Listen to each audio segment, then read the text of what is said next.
کاشانۂ بصیرت ایک ایسا یوٹیوب چینل جس پر ہر قسم کی دینی کتب بالخصوص محروم بصارت افراد کے لیے آڈیو اور ویڈیو فارمیٹ میں دستیاب ہیں اور بالعموم تمام مسلمان برادران و خواہران کے لیے دستیاب ہیں۔ اس لیے آپ سے گزارش ہے کہ بیل آئیکن کو پریس کر کے ہمارے اس چینل کو ضرور سبسکرائب کیجیے تاکہ آئندہ آنے والی ہر کتاب آپ کو بر وقت ملتی رہے۔ کاشانۂ بصیرت، کاشانۂ بصیرت، کاشانۂ بصیرت، کاشانۂ بصیرت۔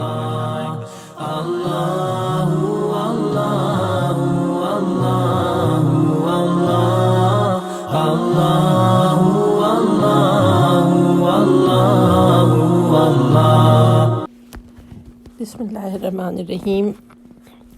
کاشانۂ بصیرت کے یوٹیوب چینل سے ہم جو کتاب آپ کے لیے پڑھ رہے ہیں اس کا نام آسان عقائد جلد اول ہے، اور میرے بہنوں اور بھائیوں، اور آج میں اس کا 6واں سبق پڑھوں گی جو اس کتاب کا پیج نمبر 40 ہے، 40، اور سبق کا نام ہے خدا شناسی کا دوسرا راستہ۔ بیرونی راستہ۔ جس جہان ہستی میں ہم رہ رہے ہیں اسے اگر ایک سادہ سی نگاہ سے دیکھا جائے تو ہمیں اس حقیقت کا اعتراف کرنا پڑے گا کہ یہ کائنات باقاعدہ نظام کے تحت چل رہی ہے، اور یہ کائنات ایک عظیم لشکر کی مانند ہے جس کے مختلف یونٹس ہیں، اور ہر یونٹ اپنے معین مقصد کی طرف رواں دوا ہے۔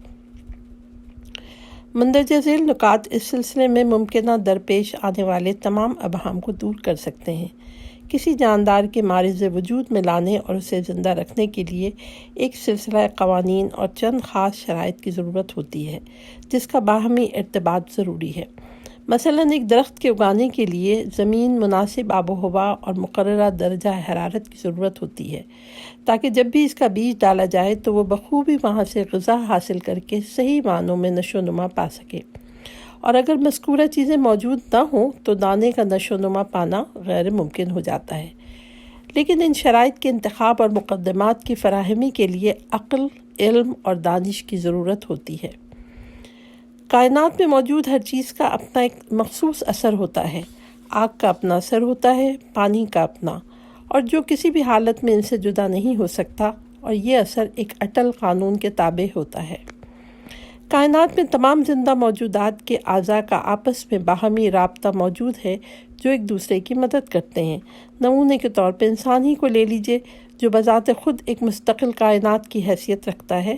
بوقت ضرورت اس کے تمام اعضاء ارادی اور غیر ارادی طور پر مکمل ہم آہنگی کے ساتھ مصروف عمل ہو جاتے ہیں۔ مثلاً اگر انسان کو کوئی خطرہ درپیش ہو تو اس سے بچاؤ کے لیے سب ایک ہو جاتے ہیں۔ اس طرح کی ہم آہنگی اور باہمی رابطے سے ہمیں اس عظیم کائنات کے تمام موجودات کے درمیان باہمی رابطے اور نظم و ضبط کا پتہ چلتا ہے۔ اس کائنات پر ایک نگاہ ڈالنے سے یہ بات بھی واضح ہو جاتی ہے کہ نہ صرف موجودات عالم کے اعضاء کا آپس میں باہمی رابطہ موجود ہے، بلکہ اعضاء کی مانند ایک موجود کا دوسری موجود سے باہمی رابطہ بھی موجود ہے۔ مثلاً کسی چیز کی پرورش اور اسے پروان چڑھانے کے لیے سورج اپنی روشنی ڈالتا ہے، بادل پانی برساتا ہے، ہوا خون کی بہم پہنچاتی ہے، زمین اور دوسرے زمینی ذرائع مختلف طریقوں سے مدد کرتے ہیں۔ اس سے معلوم ہوتا ہے کہ کائنات ایک باقاعدہ اور منظم نظام کے تحت رواں دواں ہے۔ نظم اور عقل کا باہمی رابطہ۔ یہ حقیقت ہر باشعور انسان پر روز روشن کی طرح آشکار ہے کہ جہاں بھی نظم و ضبط کا وجود ہوگا وہیں پر عقل و فکر اور خاص مقصد بھی موجود ہوں گے، کیونکہ انسان جہاں بھی نظم و ضبط، حساب و کتاب اور اٹل قوانین کو دیکھتا ہے وہاں اسے علم و قدرت کے عظیم مرکز و مبدا کی جستجو کا خیال بھی ضرور آتا ہے، اور اسے اپنے اس ماضی و ضمیر کے ادراک کے لیے کسی قسم کی دلیل کی ضرورت نہیں ہوتی۔ وہ سمجھتا ہے کہ ایک نابینا اور بے علم آدمی ٹائپ رائٹر کے ذریعے کسی موضوع پر ہرگز مقالہ نہیں لکھ سکتا، اور نہ ہی 2 سال کا بچہ کسی کاغذ پر قلم کے ذریعے الٹی سیدھے لکیریں مار کر کسی شاندار منظر کی نقشہ کشی کر سکتا ہے، بلکہ اگر ہمیں کہیں پر کوئی شاندار عبارت نظر آتی ہے یا کوئی قیمتی مقالہ پڑھنے کو مل جاتا ہے یا کسی دل فریب منظر کی حسین نقاشی کو دیکھتے ہیں تو ہم فوراً سمجھ جاتے ہیں کہ یہ کام کسی اہل علم عقلمند اور باشعور انسان کا ہے، اگرچہ ہم نے اس کی صورت کو دیکھا تک بھی نہ ہو۔ بنابراین جہاں بھی نظم و ضبط کا وجود ہوگا وہاں پر عقل و خرد کا ہونا ضروری ہے۔ جس قدر کوئی تخلیق عظیم، گہری اور جاذب نظر ہوگی، اسی قدر اس کے موجد عقل و علم کی عظمت کا پتہ چلے گا۔ بسا اوقات اس دعوے کے ثبوت کے لیے کہ ہر منظم تخلیق کے لیے عقل و دانش کی ضرورت ہوتی ہے، اعلیٰ ریاضیات کی خصوصی بحث تخمینی حساب سے استفادہ کیا جاتا ہے، اور وہ اس طرح کہ مثلاً اگر ایک ان پڑھ انسان کے سامنے ایک ٹائپ رائٹر رکھ دیا جائے اور اسے کہا جائے کہ کوئی شعر یا مقالہ ٹائپ کر دے اور وہ بھی اپنی سمجھ کے مطابق اس کے الفاظ پر ہاتھ مارتا ہے، تو تخمینی حساب کی روح سے اس کام کے لیے اربوں سال درکار ہوں گے، حتیٰ کہ کرۂ ارض کی عمر اس کے لیے ناکافی ہوگی۔ اللہ تعالیٰ قرآن مجید میں فرماتا ہے، سورہ فصلت کی آیت نمبر 53 ہے، جس کا ترجمہ ہے، ہم تخلیق کائنات کے بارے میں انہیں اپنی نشانیاں، آفاق عالم اور خود انہی کے اپنے وجود میں دکھائیں گے، تاکہ انہیں اچھی طرح معلوم ہو جائے کہ وہ برحق ہے۔ آیا اس خدا کے وجود کے ثبوت کے لیے یہ کافی نہیں ہے کہ وہ تمام چیزوں کے اسرار سے پوری طرح سے باخبر ہے۔ یہ 6واں سبق ختم ہوا ہے اور اب میں 7واں سبق پڑھ رہی ہوں، جس کا صفحہ نمبر 45 ہے، 45 ہے، اور جس کا عنوان ہے تخلیق کائنات کے مختلف نمونے۔ تخلیق کائنات کے نظام میں نظم و ضبط اور مہارت بڑی وضاحت کے ساتھ دیکھے جا سکتے ہیں۔ یہاں پر ہم چند چھوٹے بڑے نمونے آپ کے لیے ذکر کرتے ہیں۔ ہمارے لیے خوشی کی بات ہے کہ موجودہ دور میں سائنس نے ہمارے لیے خدا شناسی کے کئی دروازے کھول دیے ہیں، جن سے عالم ہستی کی کئی تعجب آور چیزیں ہمیں دکھائی دے رہی ہیں، خواہ وہ انسانی ڈھانچے کی بناوٹ کے بارے میں ہو یا حیوانات اور نباتات کی تخلیق کے سلسلے میں۔ ایٹم جوہر سے لے کر ستاروں کی دنیا تک کے بارے میں عجیب و غریب انکشافات ہو رہے ہیں، جس سے ہم جرأت کے ساتھ کہہ سکتے ہیں کہ سائنس کی تمام کتابیں در حقیقت توحید اور خدا پرستی کی کتابیں ہیں، جو ہمیں عظمت پروردگار عالم کا درس دیتی ہیں، کیونکہ ان کتابوں میں کائنات کی اہم موجودات کے اسرار کو بیان کیا گیا ہے، جس سے پتہ چلتا ہے کہ اس جہاں کا خالق کس قدر عالم اور قادر ہے۔ نمبر 1، حکومت بدن کے کماندار کا مرکز۔ انسانی کھوپڑی کے اندر خاکستری رنگ کا ایک مادہ ہے جسے ہم مغز کہتے ہیں، اور یہی مغز در حقیقت انسانی جسم کا اہم ترین اور حساس ترین حصہ ہے، کیونکہ اس کا کام تمام اعضائے بدن کو کمانڈ اور انہیں کنٹرول کرنا ہے۔ انسانی جسم کے اس عظیم مرکز کی اہمیت بیان کرنے سے پہلے بہتر یہ ہے کہ آپ مندرجہ ذیل خبر پڑھ لیں۔ کچھ عرصے پہلے اخبارات میں یہ خبر شائع ہوئی تھی کہ ایک نوجوان طالب علم ٹریفک کے حادثے میں زخمی ہو گیا۔ حادثے کے دوران صرف اس کے مغز پر چوٹ لگی اور باقی بدن بالکل صحیح سالم طور پر بچ گیا، لیکن تعجب کی بات یہ بھی ہے کہ وہ صرف اس دماغی چوٹ سے ہی اپنی تمام گزشتہ زندگی کو فراموش کر بیٹھا۔ اس کی فکر بخوبی کام کرتی، مطالب کو سمجھ لیتا، لیکن اگر اپنے ماں باپ کو دیکھتا تو انہیں والدین کی حیثیت سے نہ پہچان پاتا۔ نیز جب اسے کہا جاتا کہ تمہارے والدین ہیں تو اس پہ بہت حیرت کا اظہار کرتا۔ آخرکار اسے اپنے گھر لے جایا گیا اور شناخت کے لیے دیواروں پہ لگی ہوئی خود اس کے ہاتھوں سے بنی ہوئی چیزیں اسے دکھائی گئیں۔ اس پر بھی اس نے بہت تعجب کا اظہار کیا اور کہا کہ ان تمام چیزوں کو میں پہلی بار دیکھ رہا ہوں۔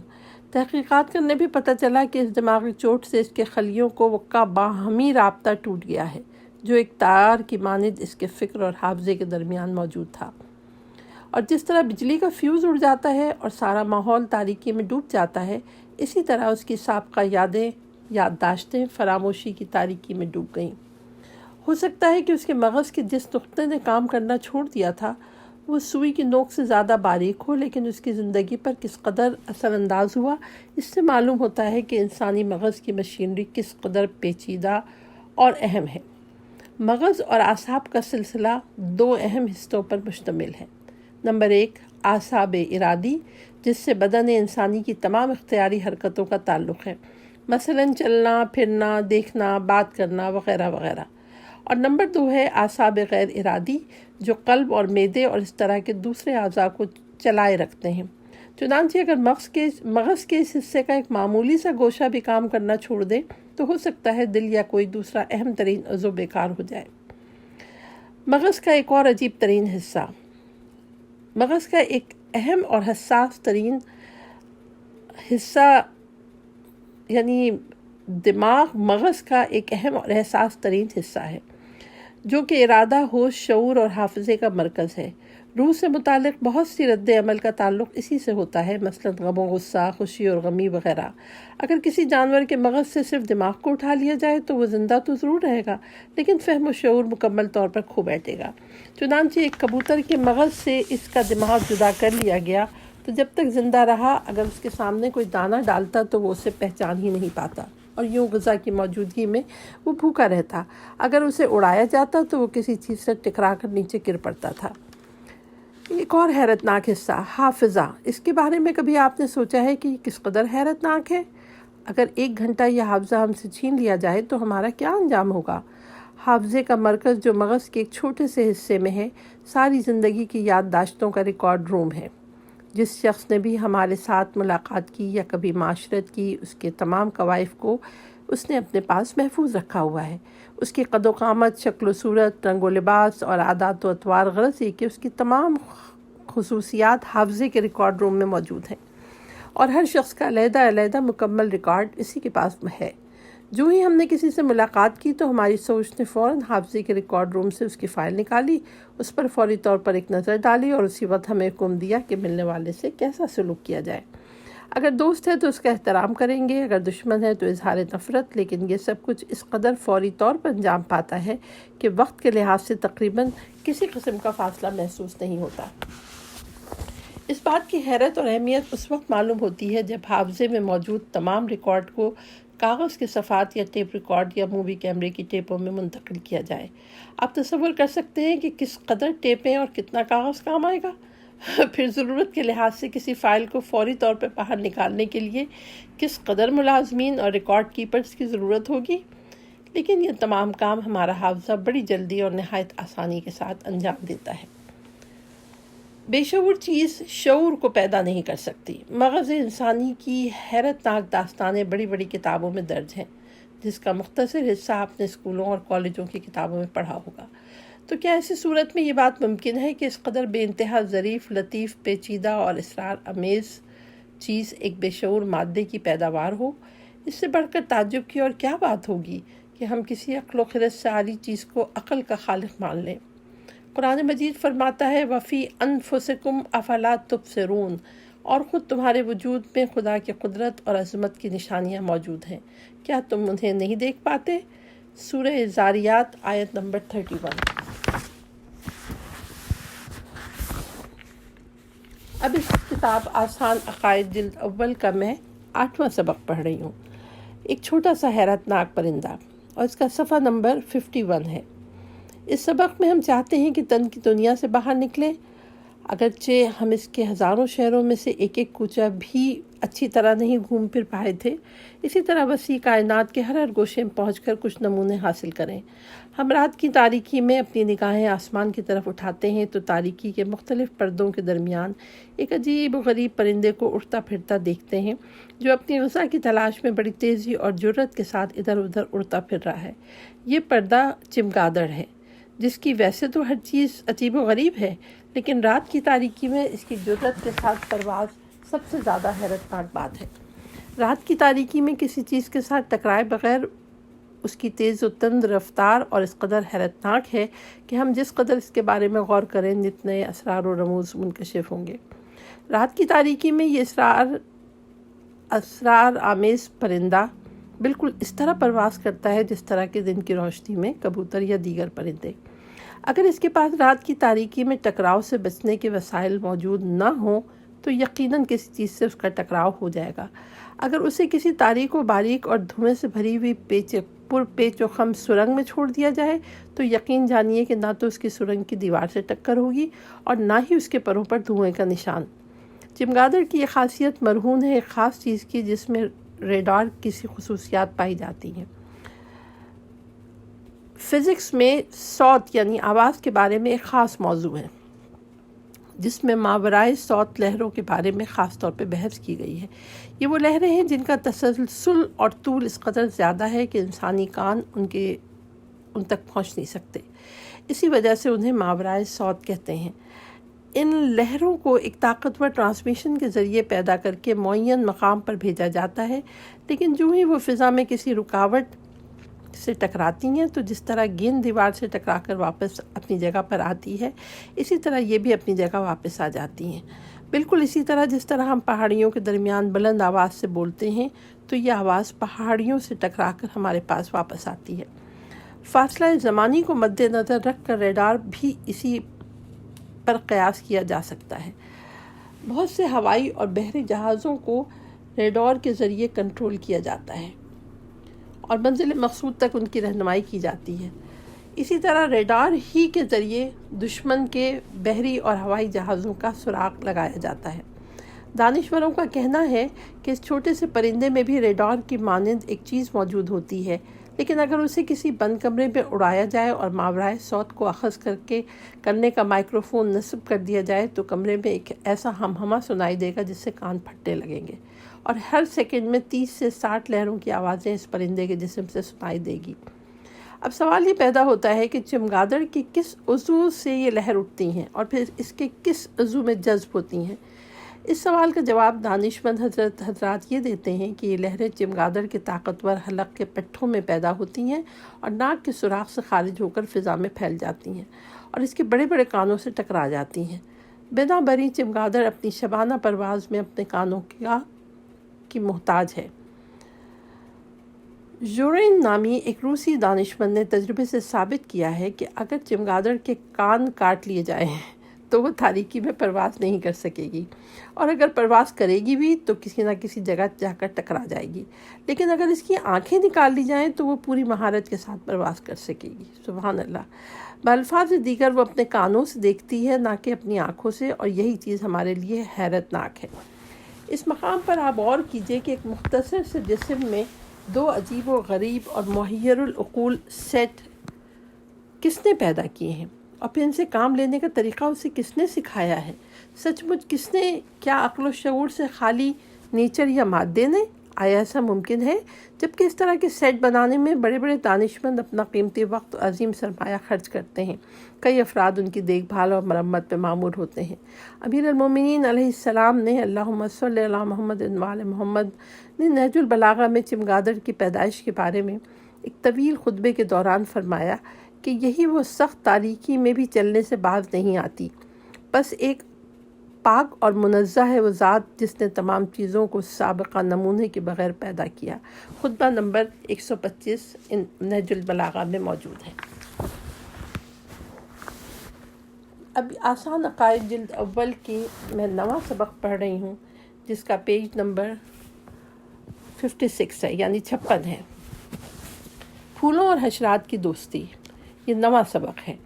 موسم بہار کے آخری ایام میں جبکہ موسم گرما کی آمد ہو، آپ کسی سرسبز اور خوبصورت باغ یا شاداب اور تر و تازہ اور لہلہاتے کھیت میں چلے جائیں، جہاں آپ کو چھوٹے چھوٹے حشرات، شہد کی مکھیاں، سنہری مکھیاں، خوبصورت پروانے اور باریک باریک مچھروں کے جھنڈ نظر آئیں گے، جو آہستہ آہستہ نہایت آرام و سکون کے ساتھ ادھر ادھر آ جا رہے ہوں گے، ایک پھول سے دوسرے پھول اور ایک ٹہنی سے دوسری ٹہنی کی جانب محو ہوں گے۔ وہ اس کام میں اس قدر مصروف اور سرگرم عمل ہے گویا کوئی اندیکھی طاقت ان کو کنٹرول کر رہی ہے۔ ان کے پاؤں پھولوں کی زرد رنگ کی گرد سے اٹے ہوئے ہیں، وہ ایسے مزدوروں کے روپ میں ہیں جنہوں نے اپنے کام کا مخصوص لباس پہنا ہوتا ہے۔ وہ اس حالت میں اپنی ڈیوٹی ادا کر رہے ہوتے ہیں۔ اس میں شک نہیں کہ ان کے ذمے اہم کام اور سخت ڈیوٹی لگی ہوئی ہے، اس قدر اہم کہ پروفیسر لوئن برٹن کے الفاظ ہیں میں اگر یہ حشرات نہ ہوں تو ہماری ٹوکریاں پھلوں سے خالی ہو جائیں، لیکن یہ بات بہت کم لوگ جانتے ہیں۔ یہاں پروفیسر کے اس جملے کے ساتھ ہم ایک اور جملے کا اضافہ کرتے ہیں کہ چند سالوں کے بعد باغوں اور کھیتوں کی تر و تازگی اور شادابی بھی جاتی رہے گی۔ در حقیقت یہ حشرات ہی تو ہیں جو پھلوں کو پروان چڑھاتے ہیں اور پھولوں کا بیج مہیا کرتے ہیں۔ یقیناً آپ پوچھیں گے کیوں؟ اس لیے کہ وہ نباتات کے لیے ایک حساس ترین عمل یعنی افزائش نسل کا کام انجام دیتے ہیں۔ بلا شبہ آپ نے یہ بات ضرور سنی ہوگی کہ اکثر حیوانات کی مانند پھول بھی نر اور مادہ ہوتے ہیں، اور جب تک ان میں افزائش نسل کا کام انجام نہ پائے بیج اور دانہ حتیٰ کہ پھل اور میوہ بھی حاصل نہیں ہو سکتا۔ آیا آپ نے کبھی غور فرمایا ہے کہ نباتات کی مختلف قسمیں جن میں کسی قسم کی حس اور حرکت نہیں ہوتی، کس طرح وہ ایک دوسرے کے نزدیک آتے ہیں؟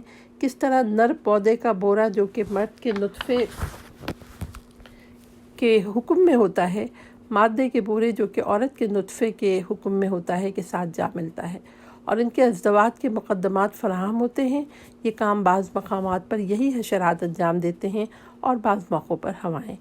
اور جیسا کہ ہم خیال کرتے ہیں یہ کام اس طرح سادگی کے ساتھ انجام نہیں پاتا ہے، بلکہ یہ بابرکت ازدواج جو حشرات کے ذریعے انجام پاتا ہے، اس کی باقاعدہ اپنی تاریخ اور حیرت انگیز طولانی ماجرا ہے۔ اس کا مختصر سا حصہ ہم یہاں بیان کرتے ہیں۔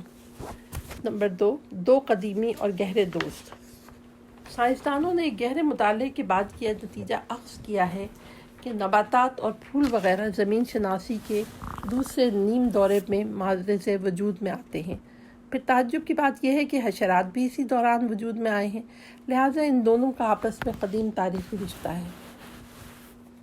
یہ ابتدائے آفرینش سے آج تک آپس میں دو وفادار اور گہرے دوستوں کی مانند چلے ہیں، نیز ایک دوسرے کے وجود کو پائے تکمیل تک پہنچانے کے اسباب بھی مہیا کرتے آ رہے ہیں۔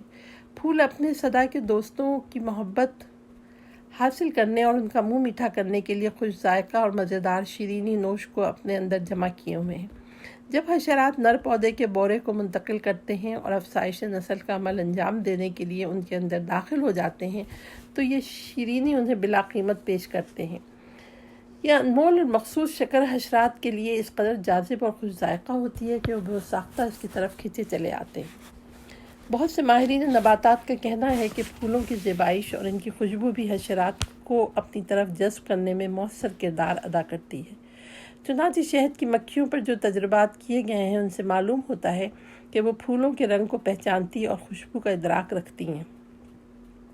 در حقیقت یہ پھول ہی ہوتے ہیں جو خود کو مزین اور خوشبو سے آراستہ کرتے ہیں، جس سے باذوق پروانے اور خوش سلیقہ شہد کی مکھیاں ان کی طرف بڑے شوق کے ساتھ کھنچ کر آ جاتے ہیں اور پھولوں کی دعوت بڑی خوشی کے ساتھ قبول کرتے ہیں۔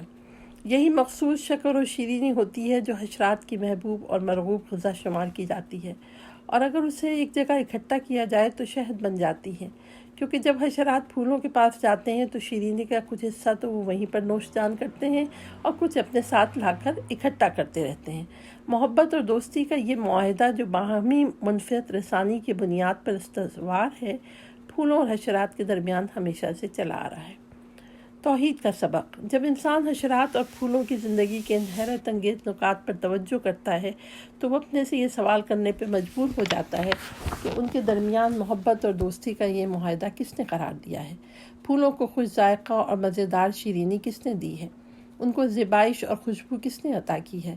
حشرات، پروانوں، سنہری مکھیوں، شہد کی مکھیوں کو نازم اندامی کس نے عطا فرمائی ہے، جو پھولوں کے بورے کو ایک جگہ سے دوسری جگہ منتقل کرنے کا کام انجام دیتے ہیں؟ کیوں شہد کی مکھیاں ایک مدت تک خاص قسم کے پھول کا رس چوستی رہتی ہیں؟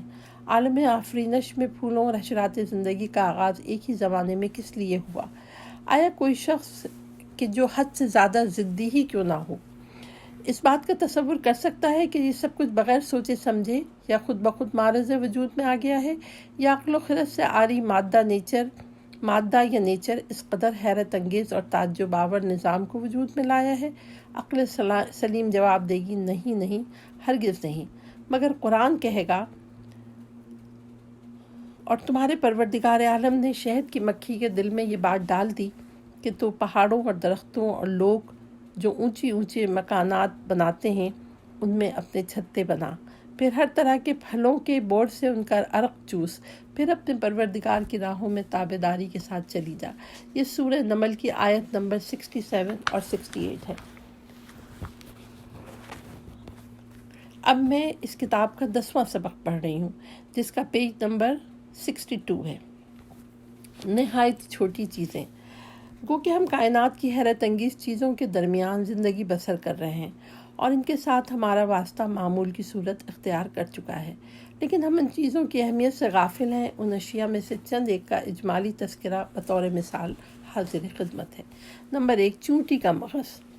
کائنات میں نہایت ہی چھوٹے چھوٹے حیوانات و حشرات ہمیں اپنے ارد گرد نظر آتے ہیں، جس میں سے بعض کی جسامت 1-2 ملی میٹر سے بھی کم ہوتی ہے، لیکن ایک بڑے حیوان کی مانند وہ ہاتھ، پاؤں، آنکھ، کان، بلکہ مغز اور ہوش اور اعصابی نظام رکھتے ہیں۔ اگر ایک چونٹی کے مغز کو مائکروسکوپ کے ذریعے دیکھا جائے تو معلوم ہوگا کہ اس کی بناوٹ کس قدر عجیب و غریب اور جاذب نظر ہے۔ اس کے مختلف حصے ہیں جو ایک دوسرے سے اٹیچڈ ہیں، متصل ہیں، اور ان میں سے ہر حصے کا اپنا ایک علیحدہ کام ہے، جس میں معمولی سی دگرگونی بھی چونٹی کے بدن کے کسی حصے کے مفلوج ہونے کا سبب بن سکتی ہے۔ عجیب بات یہ ہے کہ اس کے چھوٹے سے مغز میں، جو یقیناً سوئی کی نوک سے بھی زیادہ چھوٹا ہوتا ہے، ہوش، ذکاوت، تمدن، ذوق، ہنر کی ایک پوری دنیا پوشیدہ ہے۔ سبحان اللہ۔ بہت سے ماہرین حیوانیات نے سالہ سال تک اس چھوٹی سی مخلوق پر تحقیق کا کام کیا، اسٹڈی کی، اور اس سے حاصل شدہ حیرت انگیز اور محیر العقول نکات کو اپنے کتابوں میں درج کیا ہے۔ آیا سوئی کی نوک کے برابر ہوش و ذکاوت نہ رکھنے والا مادہ یا طبیعت اور نیچر اس قدر ہوش، ذکاوت اور ذوق ایک نہایت ہی چھوٹی سی مخلوق میں پیدا کر سکتے ہیں؟ نمبر 2، ایٹم کی پراسرار دنیا۔ ہم سب اچھی طرح سے جانتے ہیں کہ موجودات عالم میں چھوٹی سے چھوٹی چیز جو آج تک دریافت کی جا سکتی ہے وہ ایٹم اور اس کے اجزاء ہیں۔ ایٹم اس قدر چھوٹا ہوتا ہے کہ اسے دنیا کے طاقتور ترین مائکروسکوپ کے ذریعے دیکھنا بھی مشکل ہے۔ اگر آپ یہ جاننا چاہتے ہیں کہ ایٹم کس قدر چھوٹا ہوتا ہے تو یوں سمجھیے کہ پانی کے قطرے میں روئے زمین پر بسنے والی تمام مخلوقات کی تعداد سے زیادہ ایٹم موجود ہیں۔ 1 سینٹی میٹر لمبی باریک تاریک کے پروٹون کو شمار کرنے کے لیے اگر 1000 انسانوں کی ڈیوٹی لگائی جائے اور وہ رات دن کام کرتے ہوئے ہر سیکنڈ میں ایک پروٹون کو جدا کریں تو اس کام کے لیے ایٹمز کی تعداد کے مطابق 30 سے لے کر 300 سال تک کا عرصہ درکار ہوگا۔ جب 1 سینٹی میٹر لمبی باریک تار میں اس قدر ایٹم موجود ہیں تو اندازہ لگائیے کہ زمین و آسمان، آب و ہوا، کہکشاں اور ہمارے منظومہ شمسی میں کس قدر ایٹم ہوں گے۔ آیا انسانی فکر ان کو شمار کر سکتی ہے، سوائے اس کے کہ یہ کہیں کہ خالق کائنات کے سوا ان کی تعداد سے کوئی واقف نہیں ہے۔ ایٹم کا توحیدی درس۔ ایٹم شناسی موجودہ دور کا ایک اہم اور دلچسپ موضوع ہے۔ یہ انتہائی چھوٹی سی چیز ہمیں توحید کا درس دیتی ہے۔ ذیل میں ہم ان 4 موضوعات کا تذکرہ کریں گے۔ نمبر 1، حیرت انگیز نظام۔ اب تک 100 سے زیادہ ایسے عناصر دریافت کیے جا چکے ہیں جن کے الیکٹرانز کی تعداد 1 سے شروع ہو کر 100 سے تجاوز کر چکی ہے۔ یہ حیرت انگیز نظام ہرگز ایک بے شعور چیز کی مخلوق نہیں ہو سکتا۔ نمبر 2، طاقت کا توازن۔ ہم سب جانتے ہیں کہ الیکٹرک کی 2 مختلف قوتیں ہوتی ہیں، ایک نیگیٹو، ایک پازیٹیو، ایک دوسرے کو جذب کرتی ہیں۔ اسی طرح الیکٹران جس میں مثبت بار اور برقی بار اور پروٹون جس میں منفی برقی بار موجود ہوتا ہے، کسی کو بھی ایک دوسرے کو جذب کرنا چاہیے۔ دوسری طرف ہم یہ دیکھتے ہیں کہ الیکٹران اپنے مرکز کے گرد گھومنے سے مرکز گریز قوت دافعہ کو وجود میں لاتا ہے۔ اسی طرح مرکز گریز قوت چاہتی ہے کہ الیکٹران کو ایٹم کے مرکز سے دور رکھے اور ایٹم کو ٹکڑے ٹکڑے کرے، لیکن قوت جاذبہ چاہتی ہے کہ الیکٹران کو جذب کر کے ایٹم کو مکمل طور پر ختم کر دے۔ یہاں قابل ذکر بات یہ ہے کہ ایٹم میں کس طرح قوت جاذبیہ اور قوت دافعہ کے درمیان ہم آہنگی ہے کہ نہ تو الیکٹران فرار اختیار کر سکتے ہیں اور نہ جذب ہو سکتے ہیں، بلکہ ایک توازن کے ساتھ اپنی حرکت کو جاری رکھے ہوئے ہیں۔ آیا ممکن ہے کہ اس توازن کو اندھی اور بحری طبیعت نے وجود بخشا ہو؟ یقیناً نہیں۔ نمبر 3، ہر ایک کی اپنی راہ۔ ہم پہلے ذکر کر چکے ہیں کہ بعض ایٹمز کے متعدد الیکٹران ہوتے ہیں۔